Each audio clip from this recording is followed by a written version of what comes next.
I didn't expect this, but at least she had the decency to confess to me and not cheat behind her back until I caught her. I really didn't know what to say. Was I angry? Yes. Was I confused? Yes. Was I going to try to stop her? Never. George, I'm not being unreasonable. See a lawyer if you think it's necessary. The only thing I ask is that you continue to pay for your kids' college education. Other than that, I don't need anything other than my clothes and jewelry. I just sat there, holding the divorce petition in my hands. I didn't open it or even look at it. What was the point? Linda had already moved her things out of the house without me even noticing. I didn't say anything, but she insisted on talking nonstop. She did this when she was nervous. She tried her best to appear calm and in control, but the constant stream of words pouring out of her mouth gave her away. I stared at the papers and smiled to myself. I think she noticed this and spoke faster. As I stood up, I tossed the envelope onto the coffee table. Just get out. I got a message. Goodbye. At least she shut up. She stuttered a little as I walked into the kitchen to get a cold beer. Instead of finishing what she was about to say, my wife turned and walked out the door for the last time. 10 minutes later, as I was finishing my second bottle, I glanced at the bag she had left. According to her, everything was simple and neat. She also included a power of attorney so that I could sell the house. We just took out a second loan to pay for college for our two sons, Robert and Glenn. If I sold the house now, I wouldn't even have enough money to pay the realtor's commission. So what was it that ended a 20-year marriage? Long-time passion. Cameron Wright was her first. Linda and Cameron had been a stable couple for years before I met her. She's mentioned him often in the past, and several of our mutual friends have spoken out about him over the years. I ignored it. He was her old boyfriend. So what? Now I know it was something more. I must have been sitting for quite some time because I noticed that the room was starting to get dark. I knocked over 3 empty bottles as I reached over to turn on the desk lamp. Then the doorbell rang. Damn it. And who else is there? I was talking to myself. George, I just found out what she did. Billy said I should come by and see if you're okay. It was Linda's sister, Grace.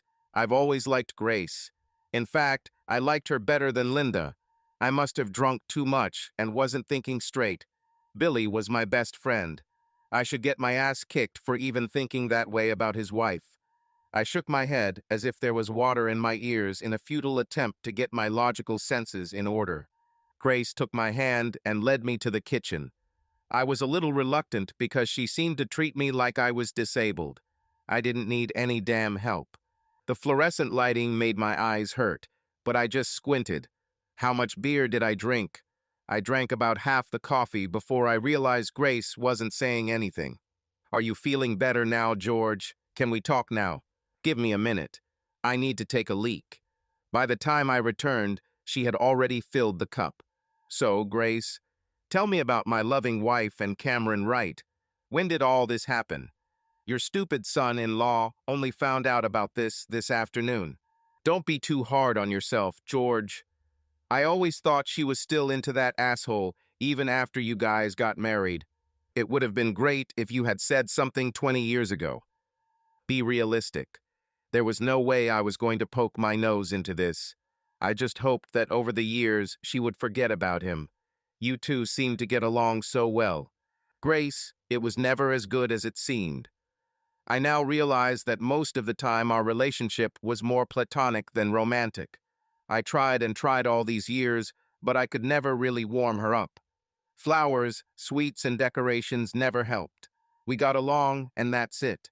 In fact, we rarely quarreled. I think now I understand why. You hid it pretty well. Thank you.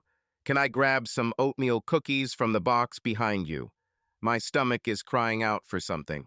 So tell me, sister-in-law, what prompted my wife to leave me? I don't know if you remember, but Cameron dropped out of high school and joined the Air Force. Right after that, you and Linda started dating. Cameron was Linda's first, if you know what I mean. I nodded and shrugged at the same time. A girl never forgets her first love. Either way, she was very angry when he left. She wanted a family and children. I think you were the one she chose to help her with this. I thought she made the right choice. I had no idea she was just using you until the asshole came back. Hell, I don't think she even knew he was coming back. So why did he come back now? He served 20 years in the Air Force and retired with the rank of major. Linda claims that he has a good pension and several good management positions in the district to start his second career. She told me about this, and there was real pride in her voice. She admired his magnificent military career as if she was part of it herself. Honestly, George, that sounded a little unhealthy. So, I guess she's living with him now. He is renting an apartment in Berkshire Heights until he can find a suitable house to buy in the area. Linda has now completely moved in with him. How long ago did he return? I'm not sure, but I think about 3 weeks. He called her as soon as he arrived in town. So that stupid George has been a cuckold for so long? Looks like it. Sorry. Grace tried to refill my coffee cup, but I motioned her away. I don't need coffee anymore. All I want now is to take a shower and get a good night's sleep. Thanks for stopping by, Grace. Lock the door when you leave. My sister-in-law actually looked sad when I left the room. I was glad the boys were no longer at home. I would be embarrassed to explain to them what happened. They would find out sooner or later, but I hoped that by then I would have regained my composure and wouldn't look so pathetic. My career choice was not that ambitious, but I liked my job. I was in charge of the produce department at one of the major supermarkets in the area. The company had been trying to get me to be a manager for the past 10 years, but I didn't want the long hours and a lot of responsibility. Now it didn't matter anymore. Early the next morning, I called my district manager and informed him that I was now ready to move. That same day, I was assigned to head a new store about 15 kilometers from home. I spent 3 days interning in Baltimore and then started my job. In my spare time, I notified the boys of my marital status, put the house on the market, and transferred all my credit cards and bank accounts. Linda's car was in her name, but the insurance was under my policy. The emphasis is on the word was. Launching a new store took me a lot of time.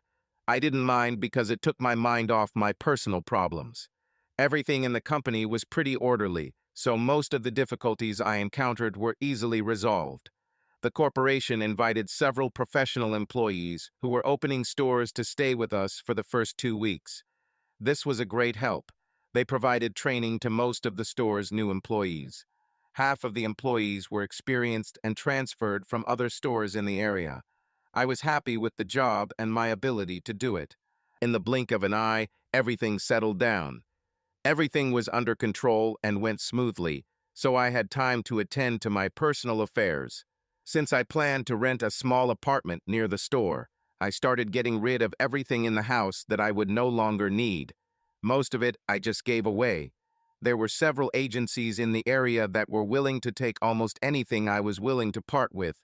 Of course, the first thing I did was get rid of the marital bed. I got great satisfaction from getting rid of wedding and family photos. I do have a small collection of photographs of boys. Billy called and insisted that I come to his house the following Sunday for a cooking class. He promised me that Linda wouldn't be there. He also wanted to fill me in on the status of Cameron Wright, a local war hero. It wasn't much of a cooking class. 2 teenage daughters, Billy and Grace, appeared but quickly disappeared. Basically, it was just an opportunity for Billy and I to chat. Grace spent most of the day feeding us cold beer and cleaning up after whatever Billy cooked. Okay, Billy, what do you know about Mr., or should I say Major, right? All I know, George, is what he's spreading at the Veterans of Foreign Wars Hall. Cameron and Linda came over a couple of times a week. He is all Tribune and Gladiator. The guys seem to get it, but I think they're just impressed because it's new blood. Heck, most of the guys who come there are over 60. And what does my loving wife do when he speaks loudly? Linda usually just stands next to him and smiles. She looks proud to be with him. She never did this when we were together. Damn it, George. You are not a great war hero. Billy couldn't help but laugh when he said it, but I didn't find it funny. George. He wears a baseball cap with the major's insignia embroidered on the front. He even has a tag on the front of the car with that golden oak leaf on it. He does his best to impress everyone that he was a high-ranking officer. Something seemed wrong to me about Major Wright. I finished my beer just as Grace appeared with a couple of fresh bottles. Billy, Cameron didn't even graduate from high school. How did he become an officer? If I remember correctly, they canceled that old Mustang program years ago. To obtain an officer rank these days, you need to have an academic degree. How did this son of a bitch get a college education when he didn't even have the brains to get a high school diploma? Good question. I have no answer. Did he really join the Veterans Club? Yes. He joined the first week after returning. Can you get a copy of his application for membership? No problem. Why did you ask? I just want to check something. I'll bring it to you next week. Well, around this time, Grace came out and asked us to change the conversation so she could be included. I don't remember what we ended up talking about, but a few hours later, I went home with a sly smile on my face. The next week, everything started fine. The paperwork for the divorce has begun. I had 3 serious people look at the house, and the realtor was optimistic. Everything at work went smoothly until Thursday. When I arrived, Maria Sanchez was waiting for me in my office. Maria Sanchez was my procurement team supervisor from midnight to 8. Maria was promoted and transferred to a new store on the other side of town. All I knew about her was that she was a hard worker. Everyone agreed that she deserved a promotion and a raise. If I lost Maria, I would have a small problem that I wouldn't want to deal with. Getting people to work the night shift is difficult, and finding good ones was almost impossible. I hope you're not here to complain about anything, Mrs. Sanchez. She smiled, but seemed a little nervous. I'm not really complaining, Mr. Templeton, but I need help. Continue. I'll do everything I can. I have 2 sons, 15 and 16 years old. They both work part-time after school. They need to catch the school bus at 7 a.m., but they are having a hard time making it. Sometimes when I come home after 8, they are still in bed. They are not lazy, just tired. I need to run them in the morning, if you know what I mean. Do you want a salary increase so they don't have to work? No, not at all. They work to earn money for their studies. They're both doing well at school, but I have to get them there. What do you expect from me? Help. I found it interesting that she didn't whine. She was a serious woman who led a close-knit team, but she had problems with her own children. I laughed a little at the situation and was rewarded with a sharp response. This is not funny, Mr. Templeton. If you can't figure out how to help me, I'll just have to find another job. It's funny, Mrs. Sanchez. You're leading a group of people at night who would take any chance to get out if they could. They don't do it because they work for you, and you wouldn't put up with that. How come you let 2 little boys take advantage of you? Where is their father when all this is happening? Now I've really pissed her off. She began to stand up with fire in her eyes. For a second, I was afraid that I might have lost her. You are arrogant, Mr. Templeton. Everyone said that you are smart and fair. Looks like they were wrong. I didn't come here to be insulted. Calm down and sit down. I have a possible solution. She sat down again, but didn't look too happy about it. I'm going to change your work shift. You will start at 11. This will give you time to prepare supplies for the night crew when they arrive at 12. You will work until 6 when the first of the day shift supervisors arrives. He will be on duty at the end of your shift. You'll have plenty of time to get home, take your boys to school, and maybe even make them breakfast. That's good, except for one small problem. I need a minimum of 38 scheduled hours to keep my health insurance. I can't afford to lose my insurance. She was right, but I wasn't done yet. Do you go to church, Mrs. Sanchez? Damn it. Here you go again. You really know how to piss someone off. What the hell do my church habits have to do with my job? You certainly have a temper, Mrs. Sanchez. I would appreciate it if you could calm down a bit until I finish. And stop calling me Mrs. Sanchez. I'm single. I believe you have a witty remark about this too. I was starting to get annoyed with this woman. I sighed, leaned back in my chair, and immediately fell backwards. For a moment, I just stared at the ceiling. I was amazed at how cheap the lights looked. I heard her giggle as she looked over my desk. I lay on my back like a little frog, and she quietly laughed at me. She brought her hand to her mouth to hide her smile. Sorry. I was embarrassed by my clumsiness, but she was amused. It was difficult for me to pull myself together when I stood up. If I can't call you Mrs. Sanchez, what should I call you? Maria. Just Maria. Maria. I have two leaders, both Southern Baptists. Neither of them will be open on Sunday mornings, so I'll have to find someone eventually. I want you to work from 6 to noon on Sunday. This will give you extra hours, but it doesn't matter anyway. It's important for me. You pay extra for health insurance under a family plan. This is true. Yes. For $80 a month, both my boys are covered too. Maria, I'm going to give you a raise. This means your boys will automatically be covered under your insurance. This also means that you will receive another small increase in your salary. And that also means I won't be entitled to overtime. This is right? Yes. She didn't say anything for a few moments. She was an amazing woman. Her hair was dark, but not quite black. However, her eyes were jet black. There didn't seem to be an ounce of fat on her. In fact, she looked a little gaunt. I was trying to determine what type of figure she was hiding under her work clothes when she answered. Fine. I agree, but I don't know anything about being a supervisor during the day. I've never had to work with clients. Do not worry about it. I'll work the first 4 shifts with you. There's no way you can ruin everything. This is how my relationship with Maria Sanchez began. It was stressful to say the least, and at that moment I never thought it would become serious. I expected her to stay for 6 hours on Sunday morning, but we ended up working until late in the evening. She insisted on knowing everything for which she would be responsible. With nothing else to do, I enjoyed her company. There was a short article in the Sunday paper about a fundraiser at the local American Legion. Major Cameron Wright took a photo in full uniform next to my loving wife. I can honestly say that I have never seen her as proud as she is in this photo. You'd think she deserved those damn medals herself. I didn't speak to Billy until Monday evening. Grace called me at work and insisted I come over for spaghetti. How could I refuse?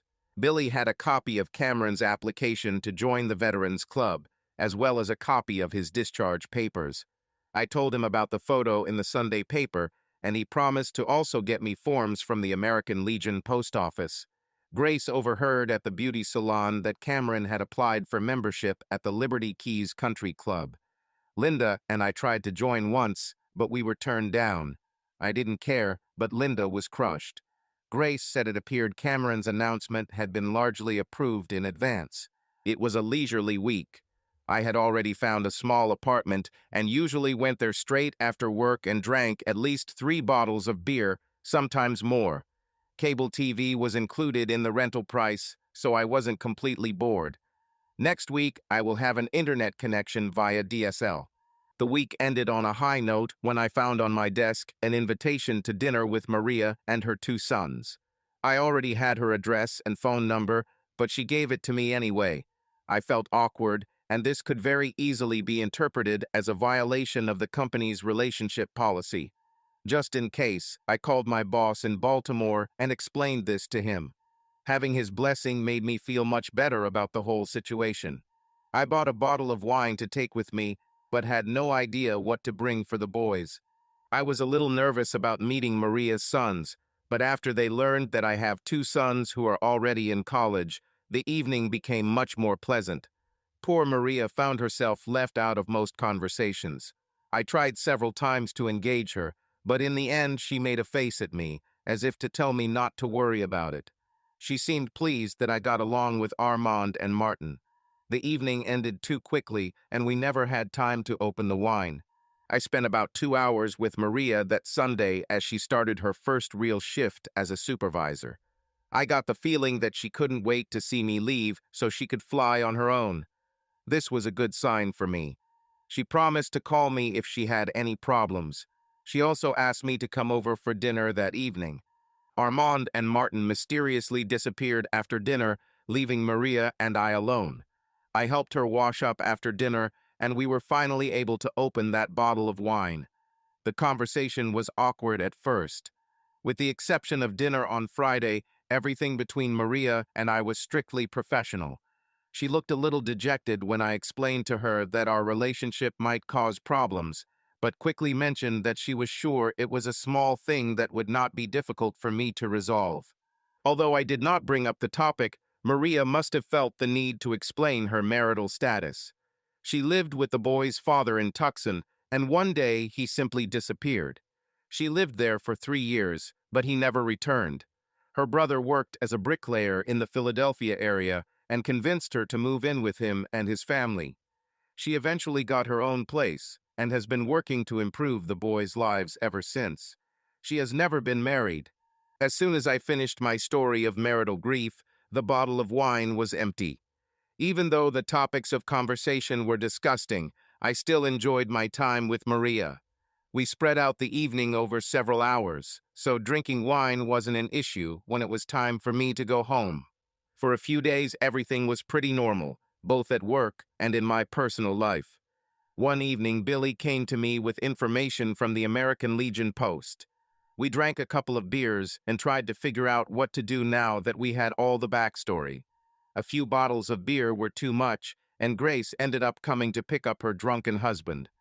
The next morning I was late for work, but no one complained because I was the boss and I usually arrived early. Friday morning brought another unexpected surprise. 3 vice presidents of the company came. They took a cursory stroll through the store, but it all seemed a little fake. Everything became much clearer when we broke for lunch. Apparently, there was a severe shortage of managers in supermarkets, or so it seemed to me. Before dinner was over, I was offered the position of regional supervisor, responsible for 6 stores within a 50-kilometer radius. The salary and benefits associated with this position were more than I could have ever imagined. Of course, I agreed. My assistant at the store was also pleasantly surprised when I handed over all the work to him. I left him with one request: don't mess with Maria. He winked at me and I smiled, showing that we were on the same page. Maria, naturally, was unhappy to see me leaving the store, but she was pleased that I received a promotion. I invited her to a delicious dinner, which I think could be called our first real date. The boys were delighted that we spent the evening together. It was also the first time I saw her dressed and tidy. She was amazing. She seemed to take my promotion a little better when I told her I would still be working and living in the immediate area. On the other hand, she was not pleased to hear that I had to go to Baltimore for 2 weeks of training. On Sunday, I had lunch with Billy and Grace. We celebrated my good fortune, and I tried my best not to drink. I planned to take a short trip to Maryland that evening to be fresh for my first day of training. Billy wanted to know what I planned to do with Cameron and Linda. I told him it would have to wait until I was finished and settled into my new position. Maria and I talked on the phone every day, sometimes twice. I felt like a teenager. She asked me about all the training, and I made her tell me what happened in the store. I always asked her about boys. She seemed to appreciate the fact that I showed interest in them. My new job came with a lot of responsibilities that I didn't expect. Involvement in the community was important. I was expected to join as many civic and community organizations as possible, including the local country club. I smiled when I was told that my position in the company guaranteed me recognition almost everywhere I turned. Life was good. The first weekend I went home and saw Maria twice. I got my first kiss, but felt a little awkward since I was technically still married. She hesitantly asked me about the kiss and laughed a little at my explanation. She teased me a little, and I think she liked it. I know I liked it. The company rented a small office in one of the local business complexes and fully furnished it, including a secretary. They've done this before, and it showed. I was ready to start full-time work on the first day. On my desk was, among other things, my application for full membership at the Liberty Keys Country Club. All I had to do was sign it and pick up my membership card. I decided that would be the first thing. I was wearing a new suit and driving my new company car. Everything was wonderful. I strutted into the club lobby until I saw Linda. She was standing with several other ladies, wearing a cute little tennis suit. I didn't even know she played tennis. Suddenly, the pain and humiliation of what she had done to me came back. I lost my swagger and confidence just by seeing her.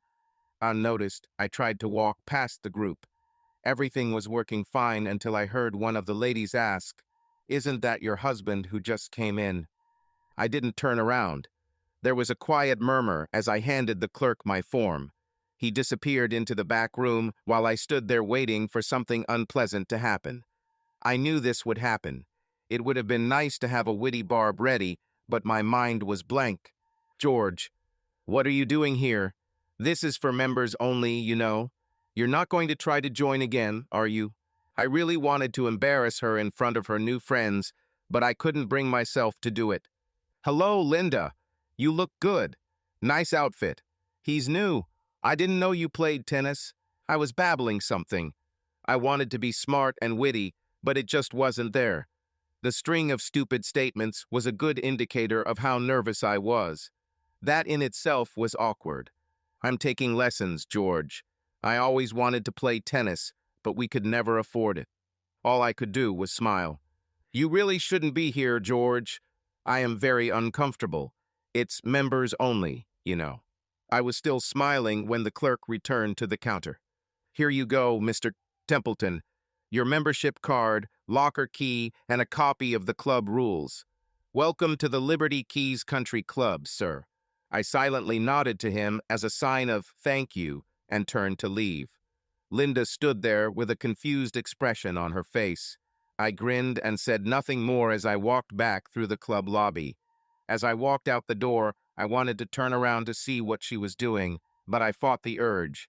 I smiled the whole way back to the office. That evening, I took Maria to dinner at Red Lobster. I had no intention of gloating, but I took great pleasure in telling her about my meeting with Linda earlier. There was no wine with dinner because my guest had to be at work by 11. We laughed a little about this situation.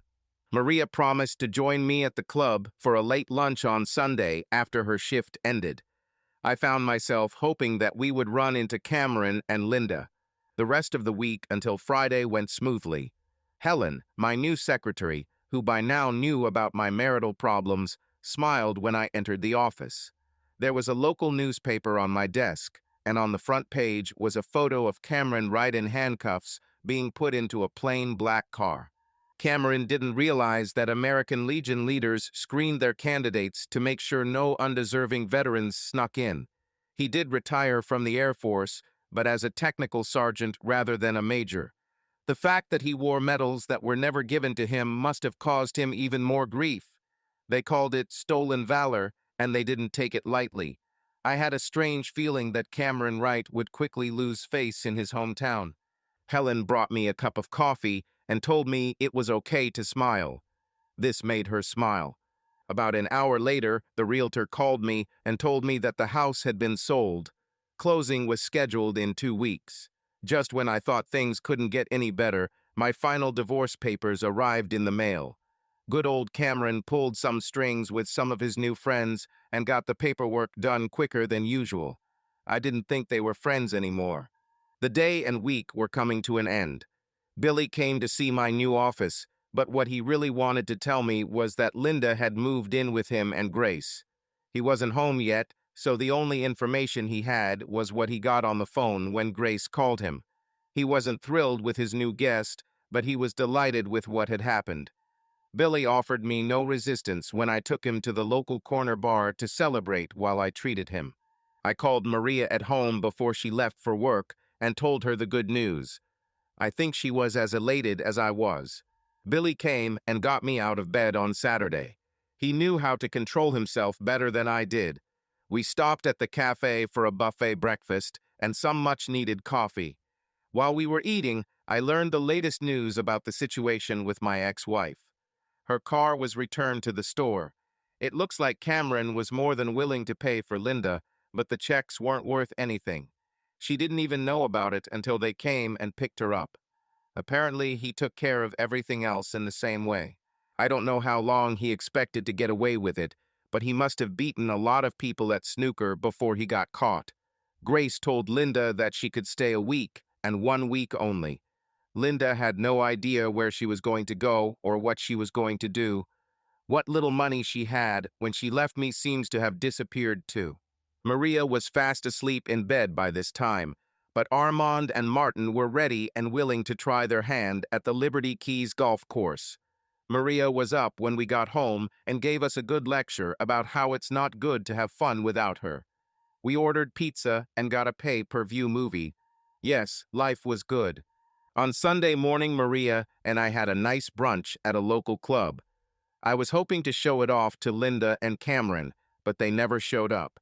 There were a few looks our way, and I noticed a few comments, but overall it was great. This was the first of many branches to come. Linda moved out of Billy and Grace's house before the end of the week into a small, furnished apartment. Grace and Linda kept in touch, but they were not as close as before, even though they were sisters. Robert and Glenn came home for our wedding 3 months later. They made fun of me because I had to go out and find 2 new guys to replace them. The 4 guys found a common language, and this made Maria and I happy. Robert and Glenn never mentioned Linda. I didn't intentionally avoid talking about her, but the topic just never seemed to come up. I don't know if they came to see her before going back to school or not. Billy was my best man, but he was more of a witness than anything else since it was just a civil ceremony. Maria stopped working before the wedding. I insisted that Armand and Martin also quit so that they could concentrate on their studies. None of them complained. Although I didn't make any money selling my old house, I was still able to buy a new one without any problems. 2 months after our wedding, Maria and I were Christmas shopping at the store when we saw Linda. She worked at the customer service counter at the front of the store, wearing a uniform of khaki pants and a red shirt. She seemed to have lost weight. She looked up and noticed that Maria and I were looking in her direction. We watched as she turned and walked into the office behind the counter. It was not our intention to embarrass her. She had already suffered enough. Maria and I left the store and have been shopping elsewhere since then. Cameron Wright simply disappeared. After he was arrested and charged, he was simply taken away and we never heard from him again. Robert and Glenn came home for Christmas to their new home. The big holiday surprise was Linda's arrival. Maria invited her without telling me. An awkward situation arose for a few moments. At first I was annoyed, but then I realized that this was a very noble and courageous step on Mary's part. Confrontation was necessary for all of us to come to closure.